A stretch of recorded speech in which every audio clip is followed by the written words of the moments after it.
Assalamualaikum warahmatullahi wabarakatuh. Kisah Perang Siffin episode ketiga.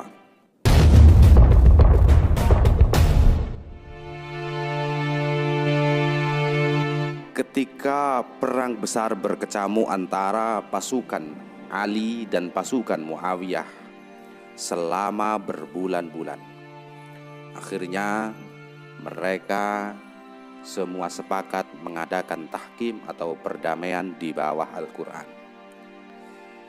Diriwayatkan dari Imam Ahmad kisah dari Abu Wa'il. Dia berkata, sewaktu kami berada di Siffin dan api peperangan sedang memanas melawan pasukan Syam atau pasukan Muawiyah, mereka kemudian berlindung di sebuah bukit. Amr bin As, komandan pasukan Muawiyah, mendatangi Muawiyah dan kemudian berkata, kirimkanlah mushaf Al-Quran kepada Ali dan ajaklah ia bertahkim kepada kitabullah atau berdamai kepada kitabullah. Sesungguhnya ia tidak akan menolak ajakanmu. Lalu datanglah seorang lelaki kepada Sayyidina Ali dan berkata, wahai Ali, kitabullah menjadi hakim di antara kita.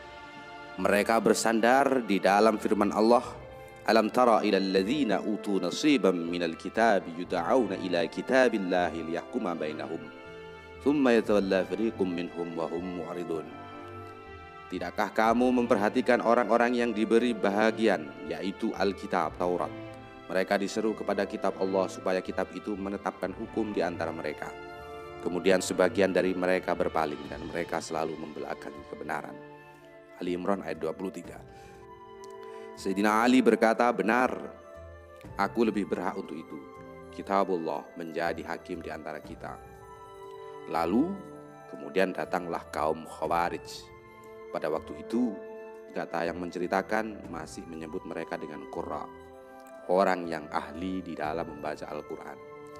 Mereka menemui Ali sambil menyandang pedang di atas bahu mereka. Mereka berkata, wahai Amirul Mukminin, apalagi yang kita tunggu terhadap orang-orang yang berada di atas bukit kecil itu? Mari kita serbu mereka dengan pedang-pedang kita ini hingga Allah memutuskan di antara kita dan mereka siapakah yang menjadi pemenang. Dan ketika pasukan Syam mengajak bertahkim kepada kitabullah, pasukan Irak, pasukan Sayyidina Ali berkata, kami menyambut ajakan bertahkim kepada kitabullah dan kami akan merujuk kepadanya. Kemudian kedua belah pihak sepakat bertahkim setelah melewati dialog panjang, yaitu masing-masing amir, komandan atau pemimpin, yaitu Ali dan Muawiyah, mengangkat seorang hakim dari pihaknya. Kemudian kedua juru runding tersebut membuat kesepakatan yang membawa maslahat bagi kaum muslimin. Muawiyah menunjuk Amr bin As sebagai wakilnya. Sebenarnya Ali ingin menunjuk Abdullah bin Abbas sebagai wakilnya, namun para kaum Khawarij menolaknya. Mereka berkata, kami tidak akan menerima selain Abu Musa al-Asy'ari. Lalu dua juru runding itu bertemu pada bulan Ramadan, sebagaimana yang telah disepakati sebelumnya. Pada saat menulis kesepakatan tahkim di Siffin, Imam Al-Waqidi berkata, mereka berkumpul pada bulan Sya'ban. Hal itu disebabkan menjelang bulan Ramadan, Ali mengirim 400 personil bersama Syuraih bin Hadi, disertai Abu Musa al-Asy'ari dan Abdullah bin Abbas selaku imam sholat. Muawiyah mengirim Amr bin As bersama 400 pasukan berkuda di Syam. Di antaranya terdapat Abdullah bin Amr. Mereka bertemu di Daumatul Jandal di Azroh, yaitu pertengahan antara Kufah dan Syam, berjarak sekitar 9 marhalah dari kedua kota tersebut. Turut hadir pula dalam perundingan itu sejumlah tokoh seperti Abdullah bin Umar, Abdullah bin Zubair, Al-Mughirah bin Syu'bah, Abdurrahman bin Haris bin Hisham al-Mahzumi, dan lain-lain. Ibnu Jarir menyebutkan bahwa Umar bin Sa'ad datang menemui ayahnya yang sedang mengasingkan diri di mata air Bani Sulaim.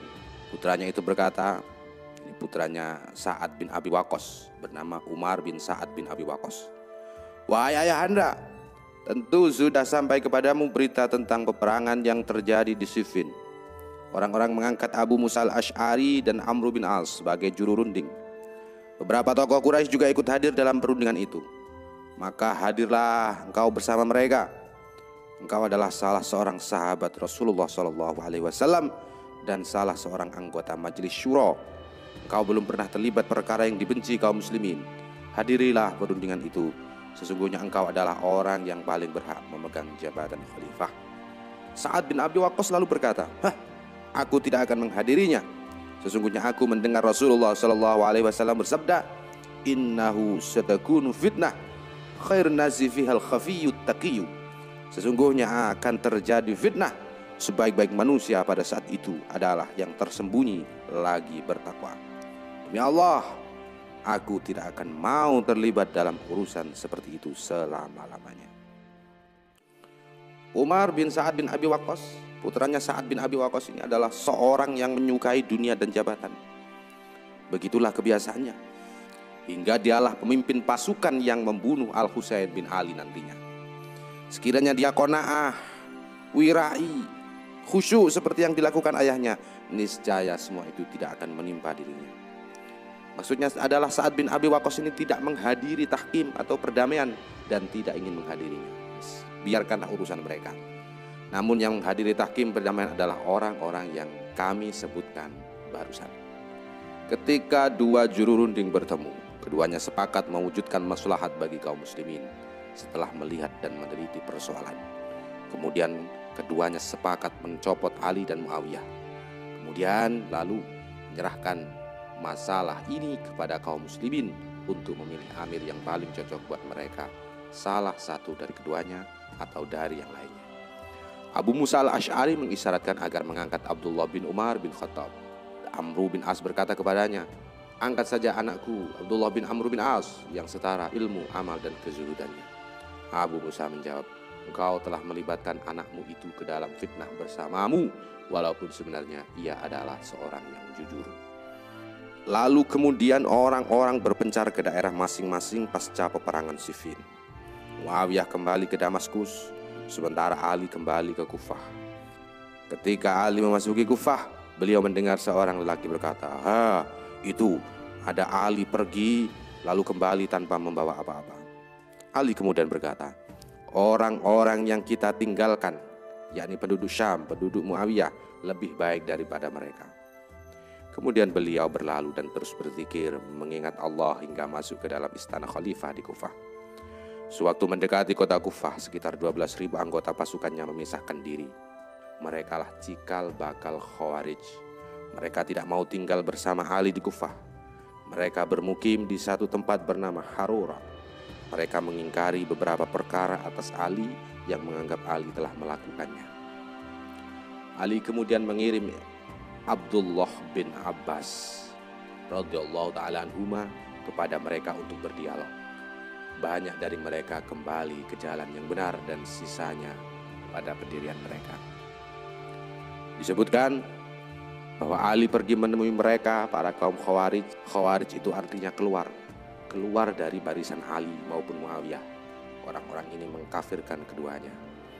Disebutkan bahwa Sayyidina Ali pergi menemui mereka dan berdialog dengan mereka tentang perkara yang mereka ingkari atas beliau. Ali berhasil mengeluarkan mereka dari masalah yang mereka persoalkan. Mereka kemudian bersedia masuk ke kota Kufah bersama beliau. Lalu kemudian mereka melanggar perjanjian yang telah mereka sepakati.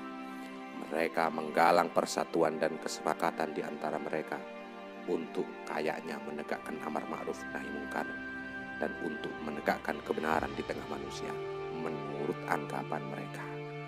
Mereka menganggap ini amar ma'ruf nahi munkar. Mereka membunuh Sayyidina Ali. Mereka kembali memisahkan diri di tempat yang bernama Nahrawan.